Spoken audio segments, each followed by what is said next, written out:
தலையோடைய ஆக்டிங்கில் விடாமுயற்சி மூவியில் இருக்கா ஒரு சில போர்ஷன்ஸ் எல்லாமே இப்போ மேக் பண்ணிக்கிட்டு இருக்காங்க. அர்ஜென்டினாவில் இந்த மூவியோடைய ஃபைனல் அண்ட் ஃபைட் ஷூட்டை மேக் பண்ணிக்கிட்டு இருக்காங்கன்னு நினைக்கிறேன். இந்த மூவியோட ஷூட்டிங் கம்ப்ளீட் ஆகிடுச்சுன்னு நினச்சிக்கிட்டு இருந்தோம். ஆனால் இன்னும் இந்த மூவியோட ஷூட்டிங் கம்ப்ளீட்டே ஆகலை. அதுக்கு முன்னாடி இவருடைய குட் பேட் அக்லி மூவியோடைய ஒரு சில ஷூட்டிங்கே ஆரம்பிச்சிட்டாங்க. இப்போ விடாமுயற்சி மூவியோடைய ஃபைனல் எண்டில் இருக்காங்க. இதுக்கப்புறம் இந்த மூவி கம்ப்ளீட் ஆகும்னு நினைக்கிறேன். இந்த மூவியை கிட்டத்தட்ட தீபாவளிக்கு எதிர்பார்த்துக்கிட்டு இருக்கோம். கங்குவா மூவி கூட ரிலீஸ் ஆகுன்னு எதிர்பார்த்துக்கிட்டு இருந்தோம். ஆனால் இப்போ விடாமுயற்சி மூவி சோலாவாக தேட்டருக்கு வரப்போகுதுன்னு நினைக்கிறேன். அதுவும் தீபாவளி ஸ்பெஷலாக இந்த மூவி தேட்டருக்கு வரதுக்கு நிறைய வாய்ப்பு இருக்கா. ஒரு சஸ்பென்ஸ் கலந்த ஆக்ஷன் மூவியாக தான் இந்த மூவி மேக் பண்ணிக்கிட்டு இருக்காரு மகிழ் திருமணி அவர்கள். அனிருத்துடைய ஆக்டிங்கில் ஒரு பிக் வெயிட்டிங்கை எதிர்பார்த்துக்கிட்டு இருக்கமே. தொடர்ந்து தலையோட ஆக்டிங்கில் ரிலீஸ் ஆன 2-3 மூவிஸ் அந்தளவுக்கு ரெஸ்பான்ஸை ஏற்படுத்தலை. இந்த மூவிக்கு ஒரு மிகப்பெரிய வெயிட்டிங் இருக்க எந்த மாதிரி இருக்க போதுன்னு தெரியல. இதை தாண்டி இவருடைய குட் பேட் அக்லி மூவிலேருந்து செகண்ட் லுக் ஃபர்ஸ்ட்டை ரிலீஸ் பண்ணியிருந்தாங்களே. இந்த மூவி 2025 பொங்கலுக்கு கன்ஃபார்மாக தேட்டரில் ரிலீஸ் ஆக போகுது. இந்த மூவியோடைய ப்ராசஸும் போய்கிட்டு இருக்குன்ற மாதிரி அப்டேட் கொடுத்துருக்காங்க. டிஎஸ்பியோடைய மியூசிக்கில் ஆதிக் ரவிச்சந்திரனுடைய டைரக்ஷனில் கிட்டத்தட்ட இந்த மூவியும் இதுக்கு முன்னாடி ஆதிக்கோடைய டைரக்ஷனில் ரிலீஸ் ஆகியிருந்த மார்க் ஆண்டனி மூவி போலவே பீரியாடிக்கல் காமெடி என்டர்டைன்மெண்ட் மூவியாக இருக்கிறதுக்கு நிறையா வாய்ப்பு இருக்கு. தலைவருடைய ஆக்டிங்கில் லோகேஷோடைய டைரக்ஷனில் நெக்ஸ்ட்டு கூலி மூவியோட ஷூட்டிங் ஆரம்பிக்க போகிறாங்க. இப்போ இந்த மூவியோடைய கேரக்டர் அப்டேட்ஸ் எல்லாமே போய்கிட்டு இருக்கா. இதை தாண்டி தலைவர் எந்த மாதிரி இருப்பாருன்ற ஒரு சின்ன லுக்கையும் ரிலீஸ் பண்ணியிருக்காங்களே. ஜூலைக்கு மேலே இந்த மூவியோட ஷூட்டிங் ஆரம்பிக்கிறத கன்ஃபார்ம் பண்ணிட்டாங்க. ஒரு சின்ன போஸ்டரை லோகேஷ் அவர்கள் ரிலீஸ் பண்ணி தலைவருடைய கெட்டப்பையும் காமிச்சிருக்காரு. ஒரு நல்ல வெறித்தனமான கெட்டப்பாக தான் இருக்கா.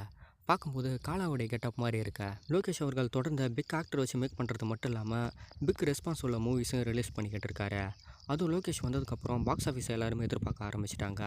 ஒரு நல்ல ஹை பாக்ஸ் ஆஃபீஸ் டேரக்டருடைய பட்டியலையும் லோகேஷ் அவர்கள் வந்துட்டார். இந்த கூலி மூவிக்கு ஒரு பிக் வெயிட்டிங் ஏற்பட்டு இருக்கா. இதுக்கு முன்னாடி ரிலீஸ் ஆகியிருந்தால் ப்ரோமோ ஒரு நல்ல ரெஸ்பான்ஸை தான் ஏற்படுத்தியிருக்கா. மூவியை 2025 சம்மர் டைமில் ரிலீஸ் பண்ணுறதா சொல்லியிருக்காங்க. கேங்ஸ்டார் கலந்தால் ஒரு நல்ல ஆக்ஷன் மூவியாக இருக்க போதுன்னு நினைக்கிறேன். கமலோடைய ஆக்டிங்கில் நெக்ஸ்ட்டு இந்தியனுடைய 2வது பக்கம் தான் தேட்டருக்கு வரப்போகுது. இப்போ இந்த மூவியோடைய ட்ரெய்லரை ரிலீஸ் பண்ணியிருந்தாங்க. ஷங்கருடைய டைரக்ஷனில் அனிருத்தோடைய மியூசிக்கில் ஒரு பயங்கர ரெஸ்பான்ஸ் இந்த மூவியோடைய ட்ரெய்லர் ஏற்படுத்திடுச்சு. இதுக்கு முன்னாடியே ட்ரெய்லரை பற்றி ஒரு சின்ன வீடியோஸ் போட்டுருக்கோம். வேணும்னா அதையும் போயிட்டு பாருங்கள். இந்தியனுடைய 2வது பாகம் ஷங்கருடைய டைரக்ஷனில் ரிலீஸ் ஆகியிருந்த முதல் ஒன் மட்டும் இல்லாமல் சிவாஜி மூவி போல் இருக்கிறதுக்கு நிறைய வாய்ப்பு இருக்கா. ஆனால் அன்னியன் கெட்டப் மாதிரி நிறைய கெட்டப்ஸ்லாம் உள்ளே போட்டு இருக்காரு. கண்டிப்பாக ஒரு பெரிய ரெஸ்பான்ஸோடு தான் இந்த மூவியை சங்கர் அவர்கள் ரிலீஸ் பண்ணுவார். ஏன்னா இவருடைய ஐ மூவியாக இருக்கட்டும் 2.0 மூவியாக இருக்கட்டும் அந்தளவுக்கு பெரிய ரெஸ்பான்ஸ் ஏற்படலை. அதனாலவே இந்தியனுடைய 2வது பாகத்தை கண்டிப்பாக ஒரு பிக் ஹார்ட் ஒர்க் போட்டது மட்டும் இல்லாமல் ஒரு நல்ல ரெஸ்பான்ஸ் உள்ள மூவியை தான் கொடுப்பாருன்னு நினைக்கிறேன். முருகதாஸ் சிவகார்த்திகனுடைய ப்ராஜெக்ட்ஸ் தான் இப்போ போய்கிட்டு இருக்கா. ஒரு நல்ல சஸ்பென்ஸ் கலந்த ஆக்ஷன் மூவியாக மேக் பண்ணிக்கிட்டு இருக்கா. சிவகார்த்திகனுடைய 23வது மூவியோட ஒரு சின்ன டைட்டில் போய்கிட்டு இருக்கா.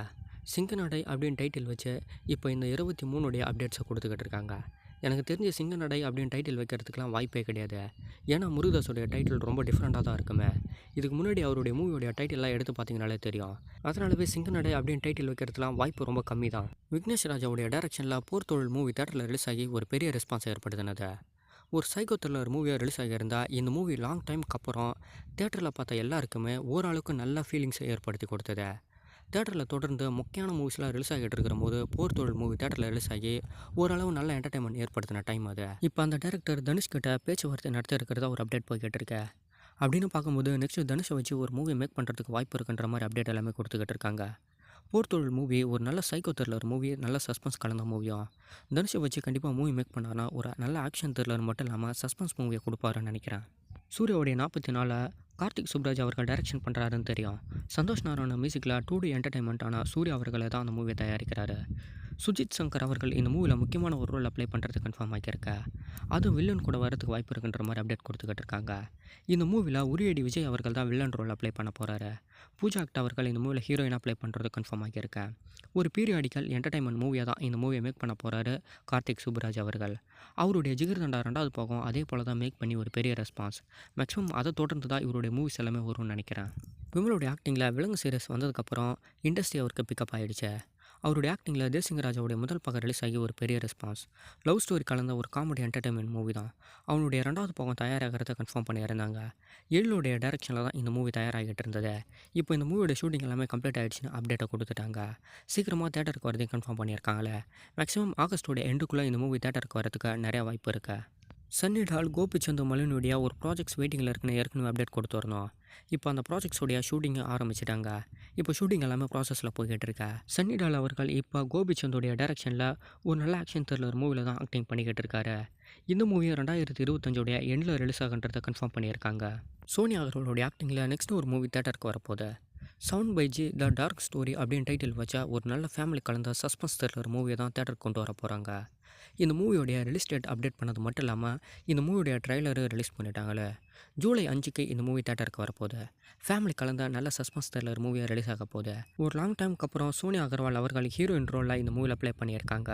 அருணுடைய டைரக்ஷனில் வர ஜூலை 5க்கு ட்ரீம் ஹவுஸ் தான் இந்த மூவியை ரிலீஸ் பண்ணுறதை கன்ஃபார்ம் பண்ணியிருக்காங்களே. தளபதியுடைய பர்த்டே ஸ்பெஷலாக கீர்த்தியும் த்ரிஷாவும் பண்ண ஒரு சின்ன சம்பவம் தளபதியை ட்ரோலுக்குள்ளாக்கிடுச்சு. இப்போ தளபதி அவர்கள் டிவிக்கு அப்படின்னு சொல்லிட்டு அவருடைய கட்சியை ஆரம்பிச்சிருக்காரு. இன்னும் ஒரு 2-3 மூவிஸில் தான் ஆக்டிங் பண்ணுவார். அதுக்கப்புறம் டோட்டலாகவே பொலிட்டிக்கலுக்குள்ளே இறங்கிடுவார். அவருடைய பர்த்டே ஸ்பெஷலாக கீர்த்தி அவர்கள் ஒரு சின்ன ட்விட் போட்டிருந்தாங்களே. அந்த ட்விட்டோட எண்டில் பார்த்தீங்கன்னா சுரேஷ் அப்படின்ற போல் அவங்கள காமிச்சிருந்தாங்க. தளபதி அவர்கள் கீர்த்தி சுரேஷை சுரேஷ்னு கூப்பிடுவாங்களான்ற போல் ட்ரோல் பண்ண ஆரம்பிச்சிட்டாங்க. இது மட்டும் இல்லாமல் த்ரிஷா அவர்கள் ஒரு போஸ்ட் போட்டிருந்தாங்க. அந்த போஸ்ட்டில் ஒரு சாங்கை இன்புட் பண்ணியிருக்காங்க. அந்த சாங் தளபதியை நேரடியாக டார்கெட் பண்ணி அடிக்கிற மாதிரியே இருந்துச்சு. அதுவும் த்ரிஷாவுடைய ஒரிஜினல் ஃபீலிங்ஸோடு அந்த சாங் போட்ட மாதிரி இருந்ததுனால தளபதியும் த்ரிஷாவை வச்சு ரொம்ப பெருசாக பேச ஆரம்பிச்சிட்டாங்க. தளபதி அவர்கள் டிவிகே கட்சியில் இருக்கிறதுனால டிவிகே கட்சியுடைய ஜெயலலிதான்ற அளவுக்குலாம் மீம்ஸ் போட ஆரம்பிச்சிட்டாங்க. டிவிகே கட்சியில் இருக்கிறவங்க எல்லாமே ரொம்ப ஃபோர்ஸ் போட்டு அந்த கட்சிக்காக உழைச்சிக்கிட்டு இருக்காங்க. தேவையில்லாமல் இந்த மாதிரி ஒரு சின்ன சின்ன மீம்ஸை வச்சு விளையாடினு இருக்கிறவங்க எல்லாமே சுத்த வேஸ்ட்டு தான். தளபதி அவர்களை பற்றி எல்லாருக்குமே தெரியும். ஒரு விஷயத்தில் ரொம்ப கான்ஃபிடென்ட்டாக இருப்பார். கண்டிப்பாக அவருடைய கட்சியை பற்றி சொல்லவே இல்லை, ரொம்ப கான்ஃபிடென்ட்டாக தான் இருப்பார்.